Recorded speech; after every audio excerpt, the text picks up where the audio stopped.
Friends, welcome to the study point. મિત્રો, હવે આપણે આ ટાઈપનું પ્રેઝન્ટેશન બનાવવું હોય તો કઈ રીતે બનાવી શકાય? તો ચલો ફટાફટ શરૂઆત કરીએ શીખવાની.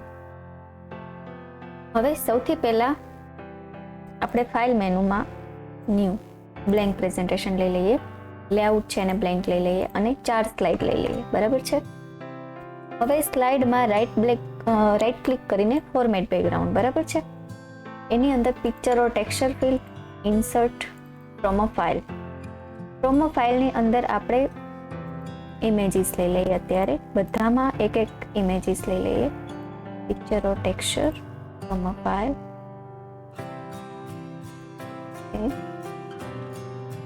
थर्ड स्लाइड, पिक्चर और टेक्सचर, इंसर्ट फाइल. ये वाला भी ले सकते हैं हम, पर ये पूरा आएगा नहीं. ठीक है, कोई बात नहीं, जैसा भी है रखते हैं अभी. पूरी हिंदी बोल रही हूँ बीच में.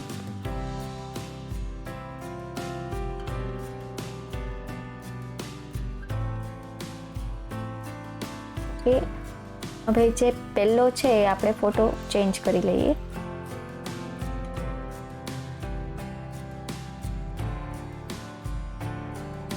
હવે શું કરવાનું છે, તો ઇન્સર્ટમાં જઈએ, સ્ટેપ્સમાં જઈએ. બરાબર છે. અને સૌથી પહેલા આ સ્ક્રીન નાની કરી લઈએ. સ્ટેપ્સની અંદર સર્કલ લઈ લઈએ અને આપણું આ જે બેકગ્રાઉન્ડ છે એ આખું બેકગ્રાઉન્ડ આવી જાય એ રીતે સર્કલ વ્યવસ્થિત ડ્રો કરી લઈએ. ઓકે, સેન્ટરમાં આવી ગયું છે. હવે આની આપણે કોપી કરી લઈએ. બરાબર છે. અને એને કંટ્રોલ થ્રુ નાનું કરી લઈએ. કંટ્રોલ થ્રુ નાનું કરો ને એટલે વ્યવસ્થિત છે એની ચારે બાજુથી વ્યવસ્થિત નાનું થાય છે અને સેન્ટરમાં તમારે જ્યાં મૂકવું હોય ત્યાંથી થાય છે. બરાબર છે. ફરીથી કોપી કરી લઈએ અને મેં આ 3 સર્કલ બનાવેલા છે. બરાબર છે. હવે આ 3 સર્કલને શિફ્ટ સાથે હું સિલેક્ટ કરું છું અને આપણું આ જે સેપ ફોર્મેટનો ઓપ્શન છે મિત્રો, એ ક્યાંથી ખુલશે હું કહી દઉં છું. સેપ ફોર્મેટમાં જશો એટલે અહીંયા તમને નાનો એવું ડોટ આપેલો છે, એરો. એ એરા પર ક્લિક કરશો એટલે સાઈડમાં જે ઓપ્શન ખુલેલા છે એમાં લાસ્ટ ઓપ્શન છે સ્લાઇડ બેકગ્રાઉન્ડ ફિલ, એટલે જે બેકગ્રાઉન્ડમાં છે એ જ રાખો. બરાબર છે. હવે લાઇનમાં કલર જે છે આઉટલાઇનનો એ વ્હાઇટ કલર લઈ લે અને ટ્રાન્સપરન્સી છે એ 50%. બરાબર છે, 50%. એની વિડ્થ છે એ તમે વધારી શકો છો. આપણા વિડ્થ વધારેલી છે. બરાબર છે. 4 પોઈન્ટ સુધી રાખીએ અને વિડ્થ તમે ડોટ્સ વાળી કે આવી બી લાઈન તમે લઈ શકો છો. બરાબર, આપણે અત્યારે આવી જ લાઈન રાખીએ. હવે શું કરવાનું છે, આ લાઈન આપણે આ જે લાઈન છે આપણે એ ફરીથી આપણે એક વખત નોર્મલ લઈ લઈએ, ડોટ્સ વાળી નહીં લઈએ.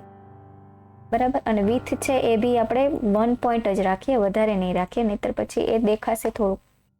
બરાબર. હવે આ જે 3 શેપ દોરેલા છે એ ત્રણેયને આપણે કોપી કરી લઈએ અને બધી સ્લાઇડમાં આપણે પેસ્ટ કરી લઈએ. બરાબર છે. હવે શું કરવાનું છે, ઓકે, અહીંયા ડબલ ટાઈમ આવી ગયું છે.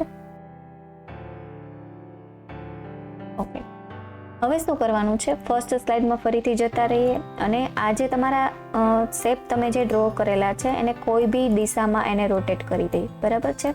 એ રીતે બધી સ્લાઇડમાં જે શેપ છે એને આપણે રોટેટ કરી દઈએ આપણી રીતે. તમને જે બી મજા આવે એ સાઈડ તમે એને રોટેટ કરી શકો છો. બરાબર છે.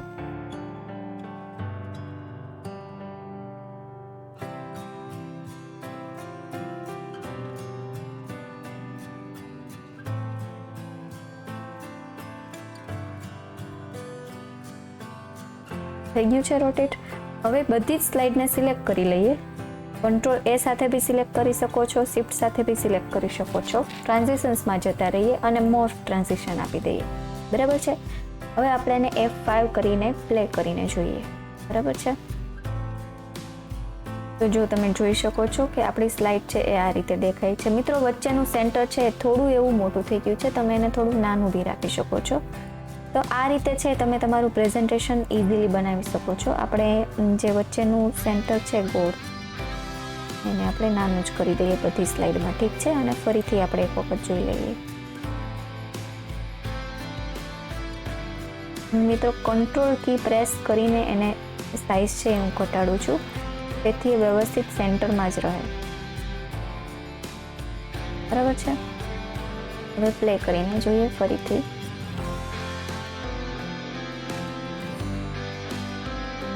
બરાબર છે. આ જે બહારનું તમને દેખાય છે એ સેન્ટરથી તમારે એક રાઉન્ડ બી સર્કલ નાના મોટું કરી શકો છો. બરાબર.